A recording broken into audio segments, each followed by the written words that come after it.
बिस्मिल्लाहिर्रहमानिर्रहीम। अस्सलाम वालेकुम मेरे प्यारे दोस्तों। एक दिन सुबह सुबह मियाँ बीबी मेरे पास आए और बोले उन्हें लाहौर अड्डे तक जाना है। सवारी अच्छी थी, किराया भी ज्यादा बनता था, सो मैंने हाँ भर ली और उन्हें अड्डे तक ले गया। मियाँ बीबी को उतार कर मैं मुड़ने ही वाला था कि सामने से एक लड़की आती दिखाई दी। इस ख्याल से कि इसे कहीं जाना होगा, मैंने अपना रिक्शा रोक दिया। लड़की की उम्र 25 साल के करीब होगी। उसके चाल में खासी खड़खड़ाहट थी। उसी वक्त वो मेरे करीब आकर रुक गई, बिना कुछ कहे रिक्शे में बैठ गई और मुझे चलने को कहा। मैंने भी सोचा शायद मेन रोड तक जाना होगा, सो मैंने रिक्शा स्टार्ट कर दिया। रास्ते भर में उसे शीशे से देखते रहा। उसने माथे पर टीका लगा रखा था, जिसे साफ जाहिर था कि वो हिंदू मजहब से ताल्लुक रखती है। थोड़ी ही देर बाद मैंने उससे पूछा कि मोहतरमा आपको कहाँ जाना है। उसने कोई जवाब ना दिया। जब मैंने ये सवाल दोबारा दोहराया तो बोली आप ले चलें। मुझे लगा शायद शहर में नई आई है, इसलिए किसी जगह का पता नहीं है,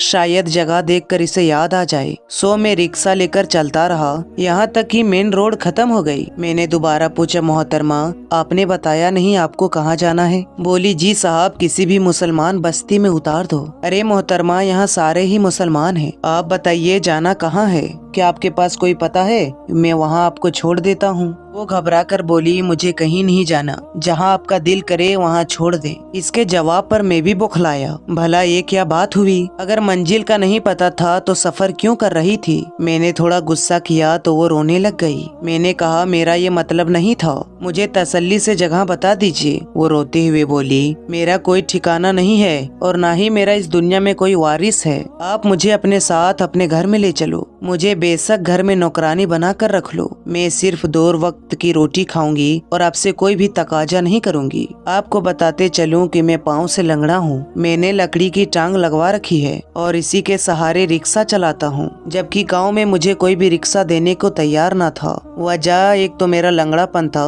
और दूसरा ये कि मैं कोई काम भी नहीं कर सकता था। जाहिर है ऐसे में कौन अपनी बेटी का हाथ मुझे दे देता। मैंने एक लम्हे को सोचा और फिर इस लड़की से कहा ठीक है मुझे कोई मसला नहीं, मैं तुमसे शादी करने को तैयार हूँ, तुम बताओ तुम मुझसे शादी करोगी। उसने कहा कहो तो अभी चलूं।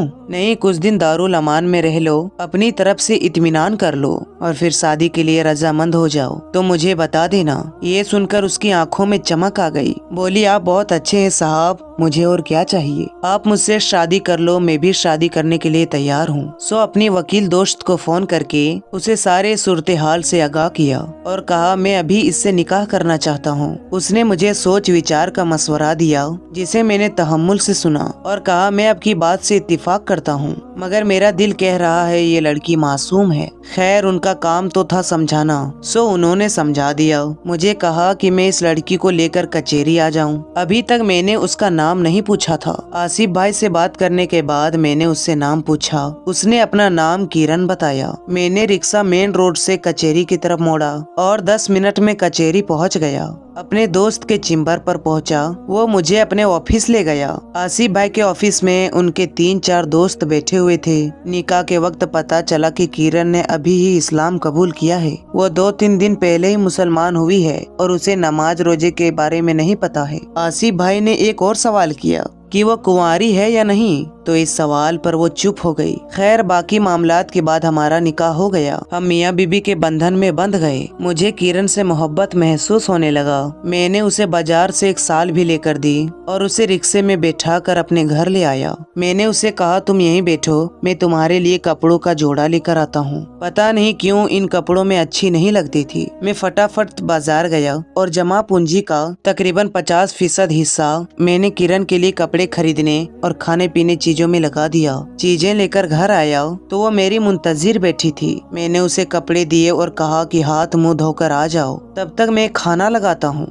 उसने हाँ में सर हिला दिया और कपड़े लेकर नहाने चली गई। नहा कर निकली तो उसका रूप निखर गया। मैंने उसे नजर भर कर देखा तो वो शर्मा गई। मैंने उसे अपने हाथों से खाना खिलाया और अपनी मोहब्बत की गर्मजोशी दिखाई तो वो भी काफी खुश नजर आने लगी और अब उसकी घबराहट भी कुछ कम हो गई थी। समझ में नहीं आ रहा था कि 2 घंटे में मेरी जिंदगी इतनी बदल गई। ऐसा लगता था कोई हसीन ख्वाब देख रहा हूँ। मैंने किरण का नाम मरियम रख दिया था। मैं जब भी मरियम के खानदान के बारे में पूछता तो वो टाल देती। मैं अभी उसे परेशान नहीं करना चाहता था, सो मैंने भी ज्यादा इसरार नहीं किया। उसने अभी शहर को भी नहीं देखा था, तो लिहाजा मैं उसका दिल बहलाने के लिए पास के पार्क में ले गया। वहाँ जाकर वो बहुत ही खुश हुई। पार्क में घूमने फिरने के बाद हम एक ढाबे में बैठे हुए थे कि एक आदमी हमें बार बार घूर रहा था। मैंने देखा उसकी दिलचस्पी मुझसे ज्यादा मरियम में थी। खैर, मैं लड़ने झगड़ने का कायर नहीं था। शहरों में ये बातें आम होती है, लेकिन अब इसका घूरना नाकाबिले बर्दाश्त होता जा रहा था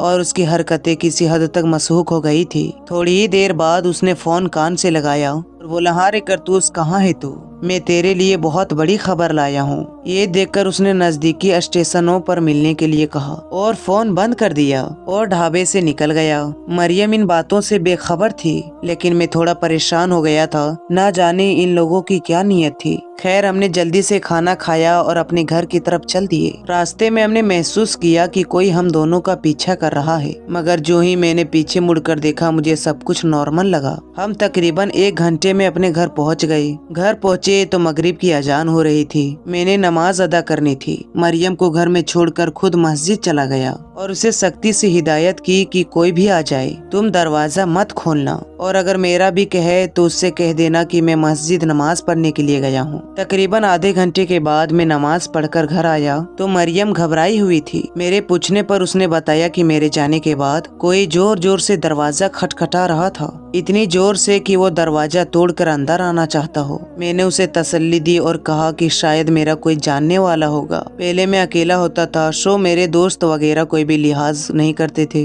यकीनन उन्हीं में से कोई होगा। मैंने साथ वालों से पूछा तो उन्होंने बताया कि मेरे जाने के बाद 2 लोग आए हुए थे। उनको मोहल्ले में पहले कभी नहीं देखा था, सो मोहल्ले वालों ने उन्हें निकाल दिया। आखिर वो कौन लोग थे और हमसे क्या चाहते थे? अगली सुबह जुमा था और मैं घर पर ही था, क्योंकि जुमे वाले दिन मैं रिक्शा नहीं चलाता था। मेरी दुल्हन को आए हुए अभी 1 महीना ही नहीं हुआ था, सो मैं नाश्ता बाहर से ही लाया करता था। इस दिन भी मैं हलवा पूरी लेने बाहर गया था। वापसी पर आया तो दरवाजे में 2 लोग खड़े थे और मुसलसल दरवाजा बजा रहे थे।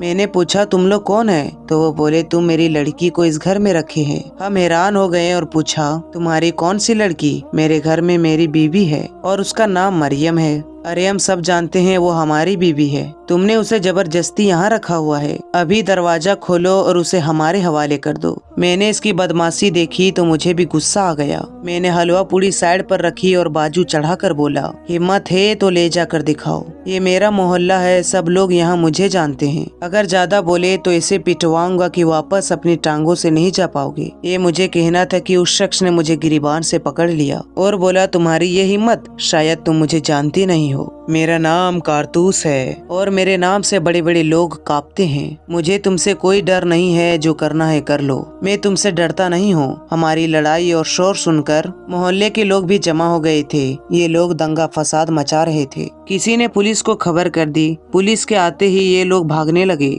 मगर पुलिस ने उन्हें पकड़ लिया और पूछा, तुम लोग किस शरीफ आदमियों को तंग कर रहे थे? मोहल्ले वालों ने भी मेरी हिमायत की, जिस पर इन्हें बताया कि मैंने इनके कबीले की एक औरत को अपने घर में जबरदस्ती कैद किया हुआ है, हालांकि वो उनके खानदान में बिहाई जा चुकी है। पुलिस वालों ने ये सुना तो अपने लेडी कांस्टेबल को भी साथ ले आई और घर की तलाशी लेने को कहा। मरियम इन सब से बहुत ही ज्यादा खौफजदा हो गई थी और खौफ से कांप रही थी। उसने पुलिस के सामने बयान दिया कि मैं इस शख्स की बीवी हूँ। मैंने पुलिस को अपना नामा निकाह भी दिखा दिया। पुलिस को यकीन दिलाने में कामयाब हो गया तो पुलिस इन लोगों को अपने साथ थाने ले गई। इनके जाने के बाद कुछ सुकून मिला।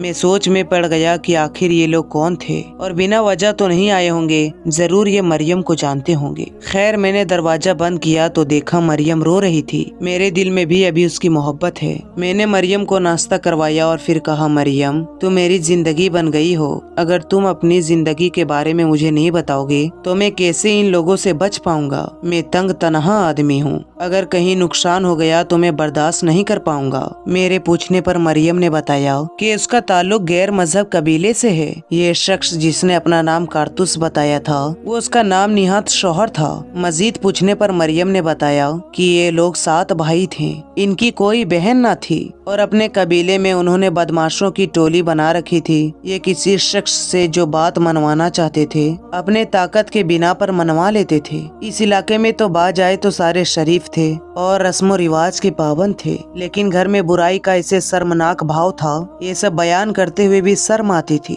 गांव में सोने और चांदी के बगैर कोई शादी न होती थी। बाज औकात लोगों की सारी जमा पूंजी एक ही शादी में खर्च हो जाया करती थी। आज से 6 महीने पहले मेरी भी शादी हुई थी। मुझे सोने और चांदी से तोल दिया गया। मेरे माँ बाप को भारी रकम भी पेश की गई और मैं ब्याह करके करतूस के घर आ गई। शादी वाले दिन घर में कोई औरत ना पाकर मुझे अजीब सी उलझन हुई। इसके भाई मुझे मजाक में छेड़छाड़ करने लगे, जो मुझे बहुत नागवार गुजरता।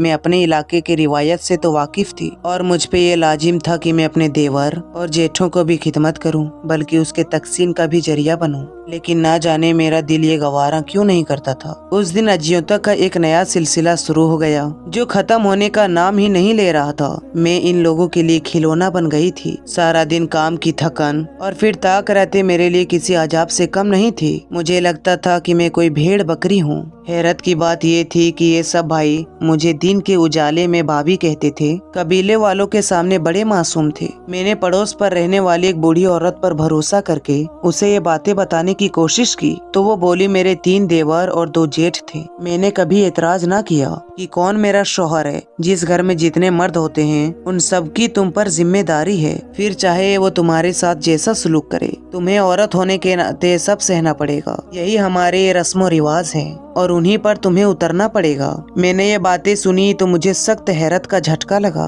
कि जुर्म और बुराई हर घर में खामोशी से जारी थी, कि शायद इसीलिए कि लोग शादियों में ज्यादा खर्चा नहीं करना चाहते थे। लेकिन मुझे इन बातों का इल्म नहीं था, मगर शायद मेरे अंदर एक पाक रूह थी और मैंने बस्ती से भागने का फैसला कर लिया। लेकिन मुझे अपनी मंजिल का पता नहीं था। बस्ती से थोड़ी दूर लारी अड्डा था। मैं बस में चढ़कर बैठ गई। मुझे नहीं पता था कि मैं कहाँ जाऊंगी। बस का सफर खासा लंबा था। मैं भी इत्मीनान से बैठ गई कि कम से कम अपनी बस्ती से तो दूर निकल जाऊंगा। इसी बस्ती का एक नौजवान जोड़ा बैठा हुआ था। आदमी के चेहरे पर दाढ़ी थी और औरत ने बुर्का पहन रखा था। मैं उन्हें हैरत से देख रही थी। मैंने देखा सामने वाले सीट पर बैठा एक शख्स दिल जमीन से बुरखे वाली औरत को देख रहा था। बुरका पोर्स लड़की की मर्द की नजर जब उस आदमी पर पड़ी तो वो गुस्से से पागल हो गया और उसने उसे बेनकत सुना दी और बस का सारा अमला उसी पर चढ़ दौड़ा और उसे बस से बाहर निकाल दिया गया। ये देखकर मैं बहुत हैरान हुई कि क्या कोई मर्द अपनी औरत की इतनी हिफाजत कर सकता है, जबकि हमारे इलाके में इस बात की फख्र की अलामत समझा जाता था कि कोई मर्द किसी औरत पर दिलचस्पी ले। ऐसा होता तो औरत का मालिक उस औरत को कुछ अरसे के लिए पैसे की और उसके हवाले भी कर देता था। मेरे लिए इस आदमी का रवैया उम्मीद की किरण थी। मालूम करने पर पता चला कि ये मुसलमान है। मैं उसी दिन फैसला कर लिया कि शादी करूंगी तो कोई मुसलमान शख्स से। तभी जब मैं आपके रिक्शे पर बैठी थी तो मैंने कहा था कि मुझे मुसलमान बस्ती में उतार दें। तो जब मैं आपसे मिली तो मुझे वाकई लगा कि आप शरीफ इंसान हैं और यकीन मानिए आपने जो कल कारतूस से लड़ाई की है, मेरे लिए इससे बड़ी बात और कोई नहीं हो सकती। मुझे ताफुज का ऐसा एहसास हुआ कि मैं आपकी गुलाम बन गई हूँ। मैं कभी भी आपका ये एहसान नहीं भूल सकूंगी। ये कहकर सिखाया और नमाज भी सिखाई। अब वो अपने मालिक को भूल चुकी है। हम वो जगह छोड़कर एक नए जगह पर शिफ्ट हो गए हैं। उसके आने से मेरे नसीब ऐसे खुले कि मैंने 1 से 4 रिक्शे ले लिए हैं। अब मेरी अच्छी खासी आमदन है। मुझे यकीन है कि ये सब अल्लाह ताला ने मुझे मरियम के नसीब से अता किया है। अगर मैं उसे धुतकार देता और उसके साथ अच्छा सलूक ना करता तो यकीनन इस मजहब से भी दूर चली जाती। मैंने ना सिर्फ इसको कबूल किया बल्कि उसको इज्जत भी दी। आज वो मेरे साथ बहुत खुश और मुतमईन है। मैं 2 बच्चों का बाप भी बन चुका हूँ। अल्लाह ताला हमारे जोड़े को यूं ही सलामत रखे। दोस्तों, उम्मीद है आपको ये वीडियो पसंद आई है। वीडियो पसंद आई तो इसे लाइक करें और अपने तमाम दोस्तों में जरूर शेयर करें। मिलते हैं इंशाअल्लाह ताला एक अच्छी वीडियो के साथ। अस्सलाम वालेकुम, अल्लाह हाफिज।